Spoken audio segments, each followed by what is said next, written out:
सजीवन साजू समाजू सबू बनिता बंधु समेत बंदे बेप्र गोर चरण प्रभु चले कर सब ही अचेत। वन का सब साज सामान सजाकर वन के लिए आवश्यक वस्तुओं को साथ लेकर श्री रामचंद्र जी स्त्री सीता जी सहित और भाई लक्ष्मण जी सहित ब्राह्मण और गुरु के चरणों की वंदना करके सबको अचेत करके चल पड़े। निकसे वशिष्ठ द्वार भय टाड़े देखे लोग बिरह दवदाड़े कहि प्रिय वचन सकल समुझाए विप्र वृंदर गोबीर बोलाए गुरु सन कहे वर शासन दीने आदर दान विनय बस कीने जाचक दान मन संतोष मीत पुनीत प्रेम परे तो से मीत पुनीत प्रेम परे तो से। राजमहल से निकलकर श्री रामचंद्र जी वशिष्ठ जी के दरवाजे पर जा खड़े हुए और देखा कि सब लोग विरह की अग्नि में जल रहे हैं। उन्होंने प्रिय वचन कहकर सबको समझाया। फिर श्री रामचंद्र जी ने ब्राह्मणों की मंडली को बुलाया। गुरु जी से कहकर उन सबको वर्षासन वर्ष भर का भोजन दिए और आदर दान विनय से उन्हें बस में कर लिया।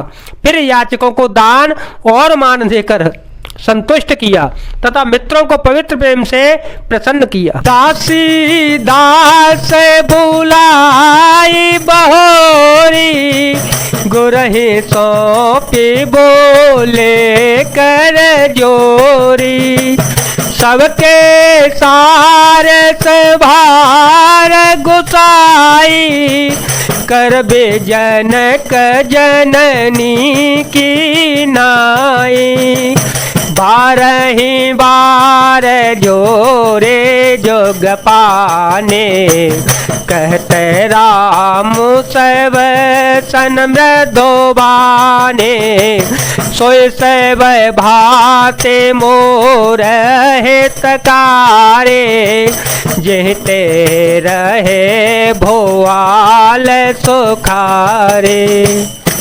फिर दास दासियों को बुलाकर उन्हें गुरुजी को सौंपकर हाथ जोड़कर वे बोले, हे गुसाई, इन सबकी माता पिता के समान सार समार देख रेख करते रहिएगा। श्री रामचंद्र जी बार बार दोनों हाथ जोड़कर सबसे कोमलवाणी कहते हैं कि मेरा सब प्रकार से हितकारी मित्र वही होगा जिसकी चेष्टा से हमारा सुखी रहे। माँ तो सकल मोरे बिरह जेहि न होए दुख दीन सोई उपाय तुम करे ओ सब पूर जन परम प्रवीण। हे परम चतुर प्रवासी सज्जनों, आप लोग सब वही उपाय करिएगा जिससे मेरी सब माताएं मेरे विरह के दुख से दुखी न होवे। यह विधि राम सब ही समुझावा गुरुपद पदो महर से सिरुनावा गणपति गौरी गिरी सुमनाई चले आशीष पाए रघुराई राम चलत अति भयउ बिसादो सुन न जाई पुरयारत नादो कुसगन लंक अवधयति शोकु हर्ष विषाद विवश सुर लोकु। इस प्रकार श्री रामचंद्र जी ने सबको समझा कर और हर्षित होकर गुरु जी के चरण कमलों में सिर नवाया। फिर गणेश जी, पार्वती जी और कैलाशपति महादेव जी को मनाकर तथा आशीर्वाद पाकर श्री रघुनाथ जी चल पड़े। श्री राम जी के चलते ही बड़ा भारी विषाद हो गया। नगर का आर्तनाद, हाहाकार सुना नहीं जाता। लंका में बुरे शकुन होने लगे, अयोध्या में अत्यंत शोक छा गया और देवलोक में सब हर्ष और विषाद दोनों बस में हो गए।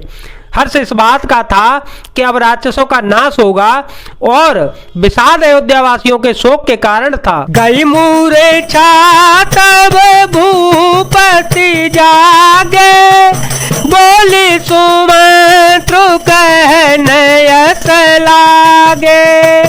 राम चले बन प्राण न जाहि, के सुख लागी रहत तन माही। ते कवन व्यथावल वान, जो दुख पाई तजहे तनु प्राणा।